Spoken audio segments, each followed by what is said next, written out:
சில பேர் சொல்கிறாங்க, நம்ம யார் ஐயா, நான் யார் தெரியுமா, என் பேர் என்ன தெரியுமா, என் வீடு என்ன தெரியுமா, என் வசதி என்ன, அந்த வசதி காரையில் அதெல்லாம் மண்ணுக்கு போகிற பொருள்.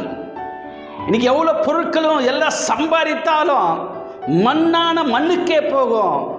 அதெல்லாம் நம்மை பேரு புகழ் வராது. நம்மை யார் என்று சரியாக உணர வேண்டும்.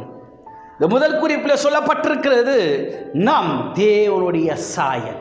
யாருடைய சாயலா? தேவனுடைய சாயல். வேதத்தை நான் எடுத்து வாசிப்போம். ஆதியாகம் 1வது அதிகாரம் 26வது வசனத்தை நாம் பார்க்கும்போது, பின்பு தேவன் தமது சாயலாகவும் நமது ரூபத்தின்படியையும் மனுஷனை உண்டாக்குவோம் என்றார். உண்டாக்குவோமாக சமுத்திரத்தின் மாம்சங்களையும் ஆகாயத்து பறவைகளையும்